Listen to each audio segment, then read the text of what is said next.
تمہارے نام کا چراغ داتا دربار میں جلایا ہے، تمہیں پانے کی منتیں مانگی ہیں۔ ایک سانس میں بولتا وہ اسے یقین دلانے لگا۔ وہ کتنی نا امید تھی، وہ کتنا پر امید تھا، وہ کتنی خوف زدہ تھی، وہ کتنا بے خوف تھا، وہ کتنی نروس تھی، وہ کتنا پر اعتماد تھا۔ وہ محبت کے ہونے سے انکاری تھی۔ سائم کے جواب پر جب کوئی اور بات اسے نہ سوجھی تو دھیرے سے قسمت کو الزام دینے لگی۔ سائم نے اسے گھورتے چپ ہو جانے کو کہا تو وہ بہانہ بنا کر اس کے پاس سے جانے لگی۔ سائم نے اسے ڈانٹ کر واپس بیٹھنے کو کہا تو وہ گم سم ہوئے اس کے پاس واپس بیٹھ گئی۔ کچھ پل اور وہ دونوں اسی طرح بالکل خاموش رہے اور پھر وہی سائم کی طرف دیکھ کر بولی، مجھے محبت ہو گئی تو وہ مجھے بے وفا سمجھے گا، میں اسے دھوکہ نہیں دے سکتی۔ اس کی آنکھوں سے آنسو جھلکنے لگے۔ یونیورسٹی کا وہ گارڈن ان دونوں کی ہلکی ہلکی باتوں سے خالی ہو گیا۔ سائم اسے چپ کرانے کے لیے اس کی طرف بڑھا مگر اس کے آنسو نہیں پونچھ سکا، کہیں وہ اسے موقع پرست نہ سمجھ لے۔ وہ جلدی سے پیچھے ہو گیا۔ کچھ دیر بعد خود ہی اپنے آنسو خشک کر کے خاموشی سے وہ اسے دیکھنے لگی۔ وہ حیران تھی، وہ کچھ بولا کیوں نہیں؟ اسے چپ کرانا چاہیے تھا، پھر اس نے ایسا کیا کیوں نہیں؟ الجھی الجھی آنکھوں سے اس نے سائم کو اپنی نظروں سے ٹٹولا۔ وہ اس پر پورا یقین کرے تو کرے کیسے؟ اس نے سوچا، جس دن تمہیں مجھ سے محبت ہو گئی اس دن وہ تمہارے لیے بہت خوش ہوگا۔ محبت تو اپنے محبوب کو خوش دیکھنے کا نام ہے، تمہیں ناخوش دیکھ کر وہ بھی خوش نہیں ہوگا۔ سائم کو وہ روتے ہوئے بالکل بھی اچھی نہیں لگی تھی، وہ اسے پھر روتا دیکھنا نہیں چاہتا تھا۔ اپنی بات مکمل کر کے وہ جانے لگا مگر وہ جا نہیں پایا کیونکہ آنسو اس کا ہاتھ تھام چکی تھی۔ یہ پہلی بار تھا کہ اس نے خود بڑھ کر سائم کا ہاتھ تھاما تھا۔ میں تمہیں اپنا جیون ساتھی بنا سکتی ہوں سائم۔ اس نے اپنی نظر جھکا رکھی تھی لیکن سائم کی آنکھیں اس کی جھکی نظروں پر ہی اٹکی تھیں۔ وہ پل ان کا ناقابل فراموش لو مومنٹ تھا۔ ان دونوں کا لو سینس بحال ہو چکا تھا جس کے بعد وہ دونوں ایک دوسرے کی بے چینی بے قراری محسوس کر رہے تھے۔ مگر میری ایک شرط ہے، آنسو نے دھیرے دھیرے کہا۔ سائم کو اپنی سماعت میں شیرنی گلنے کا احساس ہوا۔ اس کے دل کی دھڑکن تیز سے تیز ہوتی گئی۔ وہ اس کی آواز کی چاشنی میں ڈوبتا ہی گیا۔ مجھے ہر شرط قبول ہے آنسو، تم کہہ کر تو دیکھو۔ وہ خود کو دنیا کا خوش قسمت ترین مرد محسوس کر رہا تھا جس کا ہاتھ اس کی محبوبہ خود تھامے اس کو اپنا شریک حیات بنانے کا اقرار کرتی اس کے بالکل پاس، اس کی آنکھوں کے سامنے، اس کی دھڑکنوں میں سمائے روبرو کھڑی تھی۔ اس نے محبت کا میٹھا میٹھا رس اپنے لہجے میں گھولتے اپنے ہاتھ پر اس کے ہاتھ کا برفیلا لمس محسوس کیا۔ پہلی محبت بھلانے کو کبھی نہیں کہو گے۔ آنسو نے اس کا اقرار سننے کے لیے اس کی آنکھوں میں جھانکا۔ سائم کی سماعت اٹک گئی۔ آنسو کی آواز اس کے کانوں میں گونجنے لگی۔ شدت محبت کا تلسم اسے بھسم کر گیا۔ مجھے منظور ہے، تمہاری ہر شرط منظور ہے آنسو۔ وہ اپنی ساری ہمت جمع کر کے بھی بہت آہستہ سے بول پایا۔ یک طرفہ محبت کے درد کے بعد آنسو اسے ملی بھی تو پرانے محبوب کی یادوں میں کھوئے رہنے کی گزارش کرتے۔ پل بھر میں اس کی خوشی دھواں دھواں ہو گئی۔ اس کے دل پر منو بوجھ پڑ گیا۔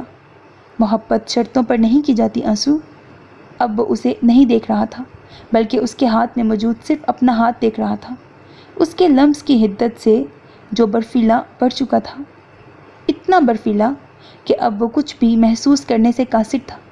اس کا انجام بھی کس آف ڈیتھ تھا، جس کو پانے کی منتیں نہیں کی جاتی بلکہ جس کو نہ پانے کی منتیں کی جاتی ہیں، مگر وہ محبت کے ہاتھوں مجبور تھا۔ وہ اس کی پہلی اور آخری محبت جو تھی۔ تم مجھے بغیر کسی شرط کے قبول ہو۔ سائم نے اپنی بات مکمل کی اور اپنے ہاتھ کو کھینچا۔ آنسو نے کچھ کہنے کو لب کھولے لیکن پھر اسے خاموش دیکھ کر وہ مزید کچھ کہنے کی ہمت نہیں کر پائی۔ مجھے جانا ہے، میرا ہاتھ چھوڑ دو۔ سائم نے اس کی اپنے ہاتھ پر گرفت ڈھیلی نہ پڑتے دیکھ کر بجھے بجھے لہجے میں کہا۔ جو خوشی چند لمحے پہلے اس نے اس کا لمس پاتے محسوس کی تھی وہ بھگ سے اٹھ چکی تھی۔ اوہ ہاں، میں تو بھول ہی گئی۔ آنسو چونک گئی اور جھٹ سے اس کا ہاتھ چھوڑ دیا۔ وہ ایسی ہی تھی، پل بھر میں امید دلا کر نا امیدی دینے والی۔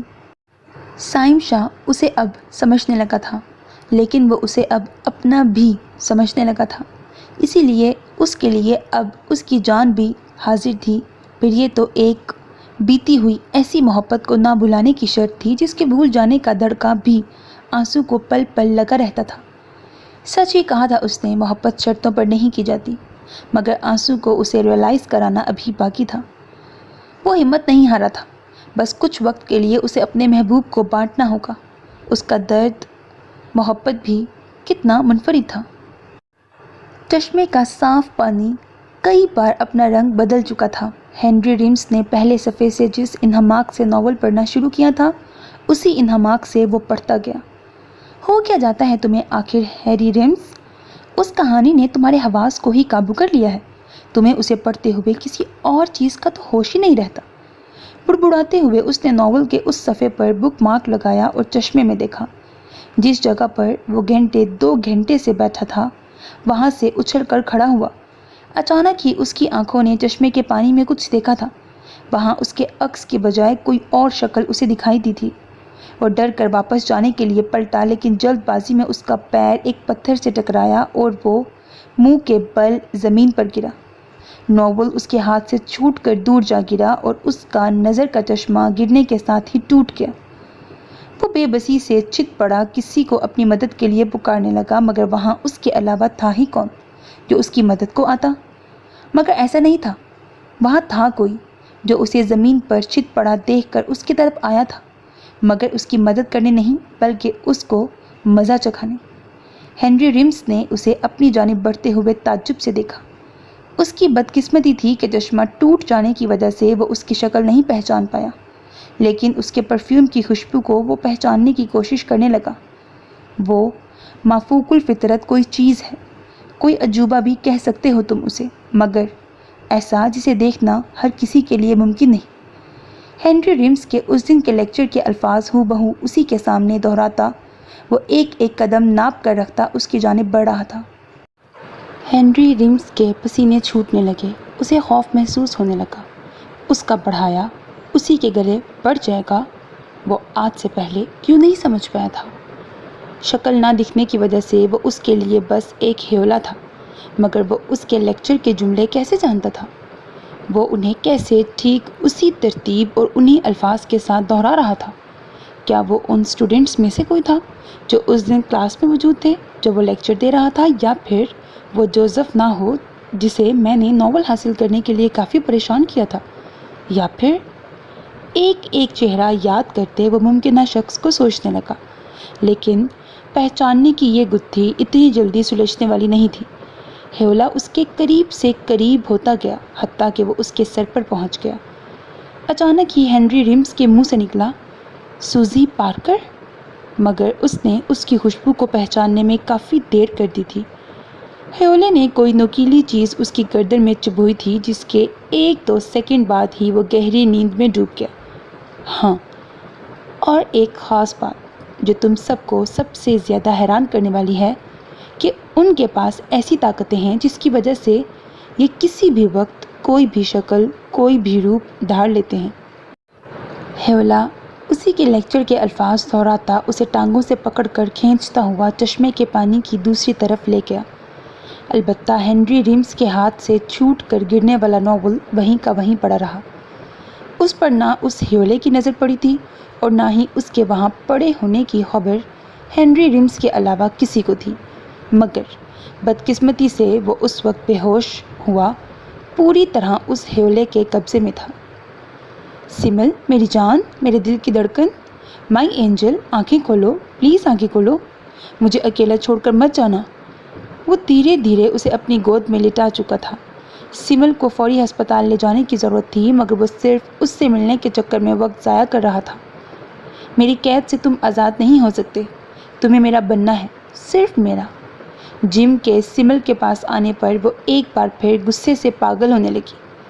سمل کو مردہ حالت میں زمین پر پڑا دیکھ کر جم کی عیار عقل نے اسے سارا ماجرا پل بھر میں سمجھا دیا۔ جسے ملنے کا وہ بےتابی سے انتظار کرتا رہا تھا، وہ وہیں کہیں اس کے آس پاس موجود ہے۔ اسے سمجھنے میں ذرا دیر نہ لگی۔ اس کی ہری آنکھیں چمکنے لگیں اور پھر وہ اپنا ڈرامہ کرنے لگا۔ نہ ہی اس نے ابھی تک کسی کو اطلاع دی تھی، نہ ہی ایمبولینس کو کال کی تھی۔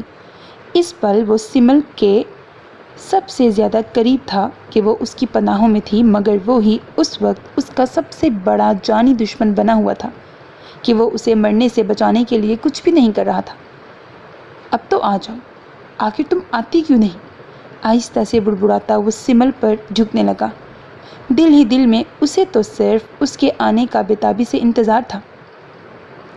سمل اس کی گود میں بے جان پڑی تھی، وہ آخری سانسیں لے رہی تھی، مگر اسے اس کی کوئی پرواہ نہیں تھی۔ پلے گراؤنڈ پر ہر طرف گہرا سیاہ دھواں چھایا ہوا تھا۔ جم کی آنکھیں اب دھوئیں کی شدت سے لال پڑنے لگی تھیں۔ وہ بمشکل ہی انہیں کھولے سمل کو دیکھ رہا تھا۔ اسے مت چھوؤ سویٹ ہارٹ، اسے خود سے دور کر دو۔ سنہری بالوں کی لمبی سی چٹیاں اس کی کمر پر بل کھاتے لچکی۔ چہرہ ہزاروں رنگوں میں سجا دلکش و دلنشیں ہوا۔ آنکھیں بڑی بڑی نیلے رنگ کی ڈوریں لیے جم کو تکنے لگیں۔ وہ خود کو سراپا حور میں تبدیل کیے جم کی آنکھوں کے بالکل سامنے آ کھڑی ہوئی۔ وہ اس کا دیوانہ تھا، وہ اس کی دیوانی تھی۔ سب کچھ ویسا ہی ہوا جیسا جم نے سوچا تھا۔ جلن کی آگ انسانوں میں ہی نہیں، دکھائی نہ دینے والی انواع اقسام کی مخلوقات میں بھی پائی جاتی ہے، اور اسی جلن کی آگ میں سلگتے وہ خود کو سمل کے خوبصورت وجود میں ڈھال چکی تھی۔ سمل کی لاش ابھی تک جم کی گود میں تھی، لیکن اس کے وہاں ہونے سے جم کو کوئی مطلب نہیں تھا۔ اس کا مطلب تو اسے پانا تھا، جو اس کی محبت میں گرفتار ہوئے سمل کے جسم میں گھس کر خود کو سمل بنا چکی تھی۔ تمہیں اٹھنا ہی ہوگا، میری باہوں میں سمٹنا ہوگا، مجھے اپنے دل سے لگانا ہوگا، مجھے چھوڑ کر تم نہیں جا سکتی ہو۔ جھوٹے آنسوؤں سے روتا جم سمل کی لاش پر جھکا خود کو ٹوٹا ہوا اس کی محبت میں درد سہتا ظاہر کرنے کا ناٹک کرنے لگا۔ اسی پل کالے بادلوں نے گراؤنڈ سے ہٹنا شروع کیا اور کچھ ہی دیر میں پورا آسمان پہلے کی طرح صاف شفاف ہو گیا۔ جم جو آنکھیں بند کیے بیٹھا تھا، دھوئیں کی بدبو اب محسوس نہیں کر رہا تھا۔ کیا ماجرا ہے یہ؟ اس نے جو آنکھیں کھولیں تو سارا منظر ہی بدلا پایا۔ آنکھیں پھاڑ پھاڑ کر وہ ادھر ادھر دیکھنے لگا، مگر کچھ دیر پہلے کا سارا منظر بدل چکا تھا۔ اس نے سکون کا سانس لیا۔ اچانک ہی اسے سمل کا خیال آیا۔ اس کی نظر اپنی گود میں پڑی سمل پر گئی، وہ ہکا بکا رہ گیا۔ سراپا حور سمل اپنے نازک وجود کے ساتھ وہاں اس کی گود میں لیٹے اسے مسکرا کر دیکھ رہی تھی۔ اس کی فرسٹ وش پوری ہوئی، جس کے بعد وہ ڈیول کے پیروکاروں میں داخل ہو چکا تھا۔ کیا تم ٹھیک ہو سمل؟ اسے بالکل صحیح سلامت دیکھ کر اس نے اس کے ماتھے کو چوما۔ سمل کا روپ دھارے وہ اپنی پہلی خواہش اور اس کا پہلا پیار بھرا لمس پا کر سرشار ہوئی۔ ہاں میری جان، میں بالکل ٹھیک ہوں۔ سارا منظر بدل گیا اور میں بھی۔ وہ اس کی گود میں لیٹے دھیرے سے مسکرائی۔ Oh my angel, you are my life. اسے اپنے بازوؤں میں اٹھاتا وہ گراؤنڈ سے باہر لے جانے لگا۔ تم صحیح تھے ہنری، وہ چلتے چلتے بڑبڑایا۔ ان کے پاس ایسی طاقتیں ہیں جس کی وجہ سے وہ کسی بھی وقت کوئی بھی روپ، کوئی بھی شکل دھار لیتے ہیں۔ مجھے مل گئی ہے وہ، اور اب میں اسے اپنی کامیابی بناؤں گا۔ جم کچھ سوچ کر تھوڑا سا مسکرایا تھا اور اس نے نظر اٹھا کر اسے مسکراتا ہوا دیکھ لیا تھا۔ ایک دن پہلے کا منظر۔ رات کی تاریکی میں ایک سایہ اپنے کاٹیج سے نکلا اور تیز تیز قدم اٹھاتے جنگل کی طرف جانے لگا۔ اس نے رین کوٹ کے ساتھ سر پر ہیٹ پہنا ہوا تھا، جبکہ اس کے چہرے پر ماسک چڑھا تھا۔ پھونک پھونک کر قدم اٹھاتا وہ جلد سے جلد جنگل پہنچنا چاہتا تھا۔ کبھی وہ رک کر پیچھے مڑ کر اپنے پیچھے کسی کے نہ آنے کی تسلی کرتا، تو کبھی ایک دم ساکت کھڑے ہوا کسی کی آہٹ محسوس کرنے کی کوشش، مگر ہر بار اس کا شک بیکار جاتا، کیونکہ اس کا پیچھے کرنے کا خطرہ مول لینا کسی کے بس کی بات نہیں تھی۔ اسی طرح تیز رفتاری سے چلتا ہوا وہ آخرکار جنگل میں داخل ہوا تھا۔ گھٹا ٹاپ اندھیرے نے جنگل میں پنجے گاڑے ہوئے تھے۔ اسے دیکھنے میں دقت پیش آ رہی تھی، لیکن وہ اندازے سے چلتا ہوا 100 برس پرانے اس گھنے برگد کے درخت تک پہنچ کر رکا اور ایک لمبا سانس لیا۔ اس کے ناک کے نتنوں نے کسی انتہائی بدبودار شے کے وہاں ہونے کی تصدیق کی۔ خوش آمدید میرے ننھے سولجر، خوش آمدید۔ اس کے کان کھڑے ہوئے۔ اس کا مطلب ہے میں بالکل ٹھیک جگہ پہنچ گیا ہوں۔ وہ ہلکے سے بولا۔ ہاں ہاں ہاں، فضا میں کہا بلند ہوا۔ اتنا آہستہ بولنے پر بھی وہ اس کی بات سن چکا تھا۔ نیت ٹھیک ہو تو منزل مل ہی جاتی ہے۔ اس کے نتنے بدبو سے بھر گئے۔ جیسے جیسے وہ آواز اس کے قریب ہوتی جا رہی تھی ویسے ویسے ہی وہ بدبو اس کا دل متلانے لگی تھی۔ مجھے تمہاری سب سے پیاری چیز کی قربانی چاہیے، تبھی میں تمہیں ایک ویمپائر کی طاقت دے پاؤں گا، تمہاری پہلی وش پوری کر سکوں گا۔ وہ اس سے کچھ ہی قدم دور ہوا۔ اس کی بدبو اس کی برداشت سے باہر تھی۔ مجھے منظور ہے، جلدی سے وہ بولا۔ اس سے پہلے کہ اس کی بدبو اس کا دماغ بھسم کر دے وہ زور سے چلاتا اس کی شرط مان گیا۔ شاباش میرے ویمپائر، شاباش۔ بس پھر میں اس لڑکی کی روح لوں گا اور تم اس کے جسم کو اپنا غلام بنا لینا۔ ان کے بیچ ڈیل پکی ہو گئی۔ وہ ڈیول تھا اور وہ اس کا پیروکار۔ اب تم جا سکتے ہو۔ واپسی کی اجازت ملتے ہی وہ دوڑتا جنگل سے باہر نکلا اور تازی ہوا میں لمبے لمبے سانس لینے لگا۔ بدبو اب اسے کہیں نہیں محسوس ہوئی۔ وہ پرسکون ہو گیا۔ میرا سپنا پورا ہونے والا ہے، مگر میں اسے کیا پیاری چیز دوں کہ وہ مجھے خوش ہو کر جلد سے جلد ویمپائر کی طاقت دلا دے۔ سوچتے سوچتے وہ اپنے کاٹیج کے سامنے پہنچا اور وہاں پہنچ کر اس نے اپنا ماسک اتار دیا۔ ہائے جم، کہاں جا رہے ہو اس وقت؟ سامنے سے آتی سمل نے اسے دیکھ کر پوچھا۔ میں کہیں بھی تو نہیں۔ وہ تھوڑا سا گڑبڑایا، کہیں سمل نے اسے جنگل سے آتے دیکھ تو نہیں لیا۔ اس نے دل ہی دل میں سوچا، تو پھر یہ رین کوٹ کیوں پہن رکھا ہے؟ سمل اس تک پہنچ کر رکی۔ ہاں بس وہ تو واک کرنے نکلا تھا، بادل کافی تھے آسمان پر اسی لیے اسے پہنا، کیا پتا کب بارش ہونے لگے۔ تھوک نکلتا وہ ایک سانس میں بولتا گیا۔ سمل کی آنکھیں بہت تیز تھیں اور اس کے ساتھ سکس سینس بھی۔ اگر اسے ذرا سا بھی شک پڑ جاتا تو بال کی کھال نکالے بغیر اسے جانے نہ دیتی۔ مجھے لگتا ہے آج بہت تیز بارش ہونے والی ہے۔ سمل نے جم کو مسکرا کر دیکھا اور وہ اس کے ایسے دیکھنے کا مطلب تب سے خوب سمجھنے لگا تھا۔ وہ اس کی جانب آگے کو جھکا۔ اچانک ہی جم کو ڈیول کی بات یاد آئی۔ سمل کے اچانک آنے پر وہ جو بالکل ہی بھول گیا تھا۔ بس پھر میں اس لڑکی کی روح لوں گا اور تم اس کے جسم کو اپنا غلام بنا لینا۔ سمل، ہاں وہ پیاری چیز تم ہی ہو۔ اس کے ہونٹ سمل کا نام پکارتے اچانک ہی رکے۔ سمل نے اسے حیرت سے دیکھا، وہ جلد ہی رک گیا تھا۔ اب ہمیں چلنا چاہیے، بہت دیر ہو گئی ہے۔ کاٹیج کی طرف قدم بڑھاتے وہ جلدی جلدی بولا تھا۔ سمل کو اس کی حرکت پسند نہیں آئی، لیکن اس کے جاتے ہی وہ بھی اپنی کاٹیج کی طرف چل دی۔ تب وہ نہیں جانتی تھی کہ جس کے پیار میں وہ دھیرے دھیرے پاگل ہونے لگی ہے، جسے دیکھ کر وہ خود پر قابو نہیں رکھ پاتی، جسے وہ بہت زیادہ چاہنے لگی ہے، وہی اس کا قاتل بننے والا ہے، اور وہ بھی صرف اپنی ذاتی خواہش پوری کرنے کے لیے، ویمپائر کی طاقت حاصل کرنے کے لیے۔ حال سے منسوب۔ اس دنیا کے سینے پر جس قدر گناہ گار موجود ہیں اور جس قدر اس کے اندر دفن ہیں، وہ سب گناہ گار اپنے گناہوں کا بدلہ ضرور پائیں گے۔ کیا میرا رب انہیں سخت عذاب دے گا؟ اس کی آنکھیں خوف سے پھیلیں۔ رب تو رب ہے، وہ بخشش بھی کرتا ہے، پر فیصلہ نیت کی بنیاد پر ہوگا۔ ہر عمل کے کرنے کے پیچھے اس کی اصل نیت جانچی جائے گی۔ درویش کی باتیں سائم کو ہمیشہ تر و تازہ کر دیتی تھیں۔ اس کے ذہن پر لگے سارے تالے کھلنے لگتے تھے۔ وہ خود کو بہت زیادہ ہلکا پھلکا محسوس کرنے لگتا تھا۔ آرجین کی آگ تو ختم ہوئی۔ درویش نے پھر سے بات شروع کی۔ تمہارا مقصد پورا ہوا، تمہاری نیت قبول ہوئی۔ تسبیح کے دانے گراتے درویش نے اسے اپنی نوری نظر کے پہرے میں رکھتے ہوئے کہا، سب آپ کی کرامت ہے درویش بابا۔ اس نے درویش کا ہاتھ عقیدت سے تھام کر لبوں سے لگایا۔ سب اس کی مہربانی ہے بچے، سب اس کی عنایت ہے۔ درویش نے سائم شاہ کے سر پر ہاتھ پھیرتے پیار سے کہا، بے شک درویش بابا، بے شک، میرا رب بہت مہربان ہے۔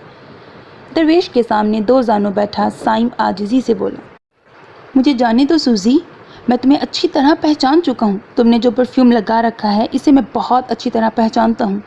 پوری یونیورسٹی میں یہ پرفیوم تمہارے علاوہ اور کوئی نہیں لگاتا۔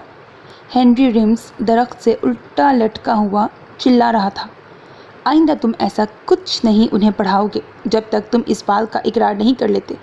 میں تمہیں چھوڑنے والی نہیں۔ اس نے لٹکے ہوئے ہنری ریمز کو ایک طرف سے دھکا دیا تو وہ ہوا میں دوسری طرف جھولتا گیا۔ تم یہ اچھا نہیں کر رہی سوزی۔ ہنری ریمز واپس اسی جگہ آیا تو زور سے چلایا جہاں سوزی کھڑی تھوڑی دیر میں اسے جھولا جھلانے کے لیے دھکا دے دیتی۔ مجھے پتا ہے میں بہت اچھا کر رہی ہوں۔ سوزی ہلکا سا مسکرائی اور اپنا چشمہ ناک پر ٹکایا۔ میری پیار کی زبان تو تمہیں سمجھ نہیں آئی نا ہنری، لیکن اب تمہیں میری ہر بات اچھی طرح سمجھ آ جائے گی۔ مکاری سے مسکراتی وہ اس کے اور پاس آئی۔ اب ہنری رسی سے جھولتا بالکل اس کے منہ کے سامنے تھا۔ اس کے ڈارک لپسٹک زدہ ہونٹ ہلے۔ کون ہے وہ؟ اس کا نام بتاؤ جس کے لیے تم یہ سب کر رہے ہو۔ سوزی نے ناگواری سے اسے گھورا۔ کیا تم مجھے بتاؤ گی سوزی میں کیا کر رہا ہوں اور تم نے مجھے کیوں لٹکا رکھا ہے؟ انجان بنتے ہنری نے جھولتے جھولتے بھی اسے تیکھی نظروں سے گھورا۔ جیسے تمہیں تو پتہ ہی نہیں، اپنی یہ اداکاری کرنا بند کرو۔ وہ غصے سے دھاڑی۔ ہنری سہم کر رہ گیا۔ اتنا خوفناک دھاڑتا ہوا وہ اسے پہلی بار سن رہا تھا۔ تم انہیں ڈیول اور اس کی طاقتوں کے بارے میں پڑھا رہے ہو، مانسٹر، زومبی، ویمپائر، ڈریگن اور پتہ نہیں کیا کیا بننے کا ان کا تجسس بڑھا رہے ہو، اور چاہتے ہو میں تمہارے ساتھ نرمی سے پیش آؤں۔ سوزی نے اسے اپنے چشمے کے پیچھے سے کھا جانے والی نظروں سے گھورا۔ ہنری کا خون خشک ہونے لگا۔ اگر وہ اسے بتا سکتا اور اگر سوزی اس کی بات سن کر مزید آگ بگولا نہیں ہوتی تو وہ اسے ضرور بتاتا کہ وہ بھی اس وقت کسی زومبی، مانسٹر، ویمپائر سے بالکل کم نہیں لگ رہی۔ ہاں بس اس نے ابھی تک اس کا خون نہیں پیا تھا، باقی تو وہ اسے کافی زیادہ ڈرا دھمکا چکی تھی۔ ٹھیک ہے سوزی، میں تمہاری بات سمجھ گیا ہوں۔ سمجھ آ گئی ہے مجھے تمہاری بات۔ میں اب ایسا کچھ نہیں کروں گا جو تمہیں ناپسند ہو، لیکن فار گاڈ سیک مجھے اب نیچے اتارو۔ میرا اوپری دھڑ سن ہو چکا ہے۔ تھوڑی دیر اور اگر میں یوں ہی رسی سے بندھا جھولتا رہا تو میری موت واقع ہو جائے گی۔ گڑ گڑاتے ہوئے وہ سوزی کی منتیں کرنے لگا جو پوری ہٹلر بنی اس کی جان لینے کے در پہ تھی۔ اچھا، کیا واقعی تم اتنے معصوم ہو یا مجھے پاگل بنا رہے ہو؟ سوزی نے اسے گھورتے ہوئے یوں ٹٹولا جیسے وہ اسے سکین کر رہی ہو۔ مجھے تم پر ذرا سا بھروسہ بھی نہیں ہے۔ دراصل اسے یوں لٹکا کر وہ کافی خوشی محسوس کر رہی تھی اور اس کا اسے اتارنے کا کوئی ارادہ نہیں تھا۔ سوزی نے اترا کر اپنی گردن دوسری طرف گھمائی۔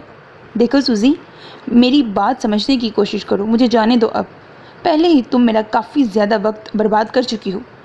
اس بار ہنری کے اعصاب تن گئے اور چہرہ ناگواری سے بھر گیا۔ سوزی کو اس سے تھوڑا خوف محسوس ہوا لیکن وہ گھبرائی نہیں۔ ابھی تو اسے ہنری کو پوری طرح بے بس کرنا تھا۔ ایسا سوچنا بھی مت، سوزی نے بے فکری سے کہا۔ ہنری اور بھی بھڑک گیا۔ شاید تمہیں اب تک میری بات سمجھ نہیں آئی۔ ہنری نے زور سے رسی کو نیچے کی طرف کھینچا۔ سوزی کچھ سمجھ نہ پائی۔ اس سے پہلے ہی وہ زمین پر گرا اور وہ رسی سوزی کی آنکھوں کے سامنے اپنا روپ بدلنے لگی۔ سوزی کی تو سمجھ میں ہی کچھ نہیں آیا کہ یہ سب ہوا کیا ہے۔ آخر اس نے کیسے اتنی آسانی سے خود کو رسیوں سے آزاد بھی کرا لیا۔ وہ پیچھے کی جانب قدم اٹھانے لگی۔ اب بھاگنے کا کوئی فائدہ نہیں سوزی، میں نے کہا تھا نا مجھے چھوڑ دو، جانے دو، مگر تم نے میری بات نہیں مانی۔ اب اپنی اکڑ کا مزہ بھی چکھو۔ روپ بدلتے رسی لمبے خونخوار اژدہے میں بدل گئی۔ خونخوار اژدہا منہ کھولے سوزی کی جانب بڑھنے لگا۔ سوزی کا رواں رواں خوف کے مارے کھڑا ہوا۔ اس کے چہرے پر ہوائیاں اڑنے لگیں، خوف سے اس کے ٹانگوں پر لرزہ طاری ہو گیا۔ ایک تمہاری سزا تھی سوزی، جس سے مجھے بہت تکلیف ہوئی، بدلے میں اب میری سزا ہے اور میرا وعدہ ہے یہ بھی تمہیں بہت تکلیف دینے والی ہے۔ ہنری اپنا بدلہ ضرور لیتا ہے۔ اس کی پتلی حالت دیکھ کر وہ شیطانیت سے مسکرایا۔ لمحہ آخر سوزی نے ہنری کی آنکھیں خون سے لال دیکھیں اور اس کے چہرے پر خوفناکیت کا راج دیکھا۔ وہ حقیقت میں کوئی بد ذات بدروح کا ہی عکس تھا، لیکن اس کی بدقسمتی کے آج سے پہلے وہ اس کا یہ اصل چہرہ نہ کبھی دیکھ پائی تھی اور نہ ہی کبھی اس کی اصلیت جان سکی تھی۔ تمہاری شکل بدل رہی ہے ہنری۔ تھر تھر کانپتے وہاں سے بھاگنے کے لیے مڑی، لیکن اس کی بدقسمتی کے خوف کی وجہ سے اس سے بھاگا ہی نہیں گیا اور وہ منہ کے بل زمین پہ گری۔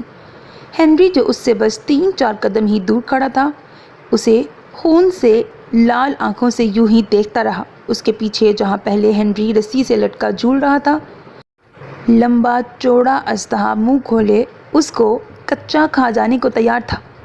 چشمے کے پانی کا رنگ پھر سے تبدیل ہوا اور گہرے سرخ رنگ میں بدل گیا۔ خون آشام گھڑی شروع ہوئی۔ ابھی سوزی گرنے کے بعد سنبھل بھی نہیں پائی تھی کہ اژدہا اس پر جھپٹ پڑا اور پل بھر میں اسے دبوچ کھایا۔ سوزی کے خون کے چھینٹے زمین پر ادھر ادھر گرے اور منٹ میں اس کا نام و نشان مٹ گیا۔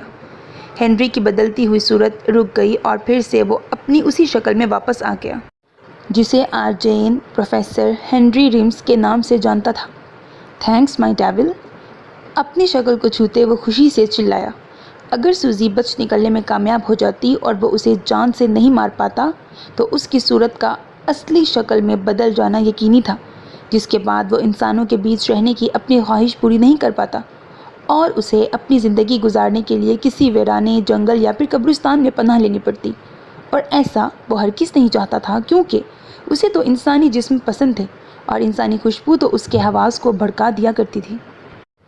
اچھا ہوتا اگر تم میرے پیچھے آنے کی بجائے تھوڑا صبر سے کام لیتی۔ میں بہت جلد تمہیں بتانے والا تھا کہ مجھے تم بہت پسند ہو اور میں تمہارے ساتھ شادی کرنا چاہتا ہوں، مگر شاید تمہیں میرے پیار سے زیادہ میری نفرت کی ضرورت تھی۔ خیر، میں نے تو وہی کیا جو مجھے ٹھیک لگا۔ Good bye سوزی Parker, good bye, شفقت سے کہتا وہ جانے کو پلٹا۔ آنکھ میں آئے اس کے نام کے چند آنسو صاف کیے اور چشمے کے اس پار بڑھنے لگا جہاں سے سوزی اسے گھسیٹتے ہوئے بے ہوش کر کے لے گئی تھی۔ ایسل، کیا تمہیں نہیں لگتا اب ہمیں واپس گھر جانا چاہیے؟ میرے فادر بہت پریشان ہوں گے۔ ایشلے مکمل ٹھیک ہو چکی تھی۔ رات کا آخری پہر تھا کہ اس کی آنکھ کھلی تو ایسل کو اپنے پاس ہی بیٹھا پایا۔ وہ لیپ ٹاپ پر کسی کام میں مصروف تھا۔ اس نے ایشلے کو سنا ہی نہیں کیونکہ اس کے کانوں پر ہینڈ فری لگی تھی۔ ایشلے نے 2 منٹ تک اسے گھورا۔ ہو سکتا ہے اس کا دھیان اس کی طرف آئے مگر وہ اسی طرح اپنے کام میں مصروف رہا۔ تم مجھے چاہتے ہی نہیں ہو ایسل، میں تو بس تمہارے لیے ٹائم پاس ہوں۔ جب موڈ ہوا دل بہلا لیا، ورنہ مجھے دیکھتے تک نہیں۔ ڈس ہارٹ ہوئے اس نے خود ہی آگے بڑھ کر اس کے کانوں سے ہینڈ فری کھینچ ڈالی۔ تب ایسل کو وہ دکھائی دی۔ ارے ایش، تم کب جاگی؟ وہ اس کا نک نیم ہی لیتا تھا۔ اسے وہ ہمیشہ ایش ہی لگتی تھی، برائے نام لیکن دل تک سمائے ہوئے۔ اسے جاگتا دیکھ کر وہ چونک ہی پڑا۔ تم اپنے لیپ ٹاپ میں کھوئے ہوئے ہو، کافی دیر سے جاگی ہوئی ہوں میں، ایشلے خفگی سے کہتے اپنی جگہ سے کھڑی ہونے لگی۔ ایسل نے جلدی سے اس کا ہاتھ پکڑا اور واپس بٹھایا۔ کہاں چل دی؟ ٹائم دیکھا ہے؟ رسٹ واچ اسے دکھاتے وہ فکر مندی سے بولا۔ میرے فادر پریشان ہوں گے، مجھے جانا ہی ہوگا۔ اگر میں ابھی گھر نہیں پہنچی تو وہ مجھے پھر کبھی گھر میں گھسنے نہیں دیں گے۔ ایشلے کافی الجھی ہوئی تھی۔ لیکن کیوں؟ تم بے ہوش پڑی رہی ہو، نیند کا انجیکشن لگا ہے تمہیں، اتنا وقت تو لگنا ہی تھا۔ ہم صبح ہوتے ہی نکل جائیں گے، یو ڈونٹ وری۔ ایسل کو لگا جیسے یہ سب ایشلے کے لیے بھی اتنا آسان ہے جتنا وہ سمجھ رہا ہے۔ فادر کو ان سب سے کچھ لینا دینا نہیں ہے، ان کے حساب سے مجھے رات کے وقت گھر پر ہونا چاہیے تو بس ہونا چاہیے۔ ایشلے روحان سی ہو چکی تھی۔ He is your father, take it easy. ایسل کو ابھی تک اس کی پریشانی اتنی بڑی نہیں لگ رہی تھی کہ وہ اس وقت وہاں سے جانے کا رسک لیتے۔ میں سنبھال لوں گا سب، یو ڈونٹ وری۔ مجھے بہت اچھی طرح فیس کرنا آتا ہے اس مائنڈ سیٹ کے لوگوں کو۔ اسے کنونس کرتا وہ روکنے میں کامیاب ہو ہی گیا۔ اس کی بات مان کر ایشلے جانے کی ضد چھوڑ کر اطمینان سے پاؤں اوپر کر کے بیٹھ گئی۔ وہ اس پر کس قدر بھروسہ کرتی ہے اس کی آنکھوں میں لکھا پڑھ سکتا تھا ایسل۔ مجھ پر بھروسہ کرو ایش، میں تمہیں ڈیفینڈ کروں گا۔ ہم نے ویسا کچھ بھی نہیں کیا جسے سوچ کر تم بیڈ فیل کرو یا جسے سن کر تمہارے فادر کو برا لگے۔ ایسل کو اس کی اصل الجھن کا ابھی تک اندازہ نہیں تھا اور وہ بھی ہمت نہیں کر سکی کہ اسے سچ بتائے۔ میں تمہیں کھونا نہیں چاہتی ایسل، ہو سکتا ہے کہ کل جب تم میرے فادر سے ملو تو دوبارہ مجھ سے ملنا کبھی نہ چاہو، اسی لیے کچھ اور وقت تمہارے ساتھ گزارنے میں مجھے کوئی اعتراض نہیں۔ یہ پل میرے لیے انمول ہیں۔ سوچ کے دائروں میں چکراتی ایشلے اس کو فی الحال اپنا چارمنگ بزنس سمجھ رہی تھی اور صبح تک وہ اسی خمار، اسی احساس میں کھوئے اس کے پاس رہنا چاہتی تھی۔ Okay, trust me. اس کا پکڑا ہوا ہاتھ اس نے اپنے لبوں سے لگایا۔ اس کے ایسا کرنے سے ایشلے کا دل اس کی محبت سے بھر گیا اور وہ اسی محبت سے مکمل ہوتی صبح ہونے کا انتظار کرنے لگی۔ مجھے افسوس ہے بہت. تمہیں میرے راستے میں نہیں آنا چاہیے تھا. مجھے بدلہ لینے پر تم نے ہی مجبور کر دیا تھا. ہنری ریمز بڑبڑاتا ہوا چشمے کے اس پار آیا جہاں اس سے ناول گرا تھا جب سوزی نے اسے اپنی گرفت میں کیا تھا. ادھر ادھر ٹٹولتے ہوئے بلاخر اس کے ہاتھ ناول لگ ہی گیا. ہاں مجھے مل گیا. مجھے تمہیں پڑھنا ہے اب. لیکن میرا چشمہ کہاں ہے؟ اس نے ایک بار پھر آس پاس نظر دوڑائی. تھوڑی دور اسے چشمہ پڑا مل ہی گیا. اچھا تو تم یہاں پڑے ہو. ہنری نے اسے اٹھایا اور اپنی آنکھوں پر لگایا. گرنے کی وجہ سے چشمے کا ایک گلاس ٹوٹ چکا تھا. پھر بھی کوشش کرتا وہ ناول کھولے پانی کے چشمے کے پاس بیٹھ کر آگے پڑھنے لگا. چشمے کا پانی پھر سے رنگ بدلتا. تھوڑی تھوڑی دیر میں ایک نئے رنگ میں ڈھل جاتا. اطمینان سے اس کے پاس بیٹھا ہنری ریمز ناول پڑھنے میں مگن تھا. لگتا ہی نہیں تھا کہ وہ کچھ دیر پہلے ہی سوزی کو جان سے مار کر آیا ہے. اسے دیکھ کر لگتا ہی نہیں تھا کہ اس حیوان کو اس کا کوئی احساس بھی ہے. وہ اسے یاد بھی ہے. اگلے روز سائم یونیورسٹی نہیں آیا تھا. آنسو پہلے تو ایسا ہی ظاہر کرتی رہی جیسے سب نارمل ہے, اسے فرق نہیں پڑتا. مگر من میں مچی ہلچل سے خود کو زیادہ دیر سائم سے بے خبر نہ رکھ پائی اور رمیز سے اس کے بارے میں پتہ چلانے کے لیے وہ اسے ڈھونڈتی ہوئی کیفیٹیریا میں چلی آئی. رمیز ذرا سننا. ہمت کرتے ہوئے اس نے سائم کے ساتھ اکثر دکھائی دینے والے رمیز کو پکارا, ورنہ اجنبیوں سے بات کرنا اسے کب کب آ رہا تھا. وہ تو بس اکلوتا سائم شاہ تھا جو اس کی بے چینیوں میں بھی اب اپنا وجود رکھنے لگا تھا, اور اس پل وہ اپنے من کی بے چینی کے آگے ہار مان چکی تھی. اگر اسے سائم کا پتہ لگانا ہے تو بس لگانا ہے. چاہے کوئی کچھ بھی سوچے, کچھ بھی بولے, اسے فرق نہیں پڑتا. خود کو حوصلہ دیتی وہ بڑے ہی اطمینان سے رمیز سے کچھ فاصلے پر کھڑی اس کے فری ہونے کا انتظار کرنے لگی, جو شاید کسی ڈسکشن میں بزی تھا. اسی لیے 10 منٹ بعد فارغ ہو کر وہ اس کی طرف آیا. ہاں بولو آنسو, کوئی بات ہے کیا؟ اس کی آواز پر آنسو چونکی. اسے تو اندازہ ہی نہیں ہوا کتنی دیر گزری, کب وہ آیا. اس کی نظریں تو سائم کے طواف میں کھوئی ہوئی تھیں. دل ہی دل میں وہ اسے سوچے گئی تھی. ہونے کو وہ کہیں نہیں تھا, مگر آنسو کی یادوں میں ضرور جلوہ گر تھا. وہ ایک جادوگر ہی تو تھا کہ اتنی جلدی اتنی آسانی سے اس کے دل میں گھر کر گیا. وہ مجھے سائم کے بارے میں پوچھنا تھا, آج کہیں نظر نہیں آیا نا؟ اس نے بلا کی معصومیت سے پوچھا. اگر سائم خود اس پل اسے خود کے لیے بے چین ہوتا دیکھ لیتا تو کل کی اس کی شرط نے جو اسے تکلیف دی تھی وہ اسے بھلا ہی دیتا. مگر مقدر کی ستم ظریفی, آنسو کی بے قراری سائم کی آنکھیں نہیں دیکھ سکی تھیں. وہی آنکھیں جو اس کی تلاش میں اس سے اظہار محبت کرنے کے لیے گزرے 3 مہینوں سے چھپ چھپ کر اس کا دیدار کرتی رہی تھیں.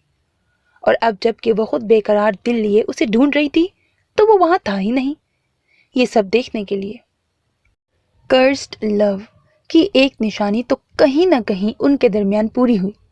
سائم جو آنسو کا کرسڈ لو کا اشارہ سمجھ نہیں پایا تھا, وہی اب اپنی واضح نشانیوں میں جھلکنے لگا تھا.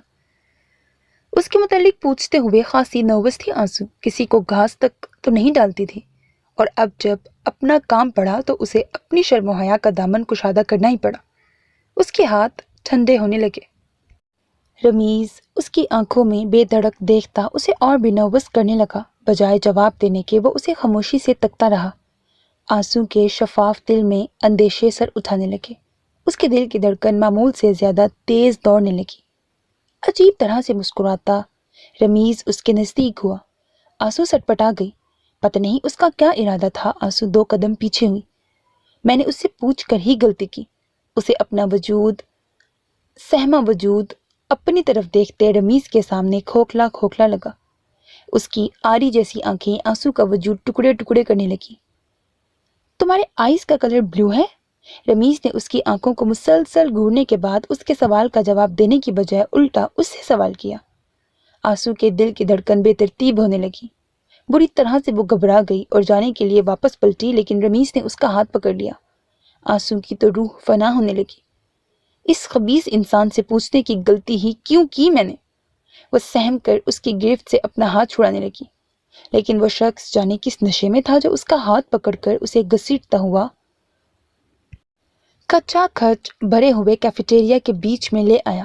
آنسو کے ہاتھ پاؤں ٹھنڈے پڑنے لگے. وہ کیا کرنا چاہتا ہے وہ کچھ بھی نہیں سمجھ پائی. ان سے ملیں گائز.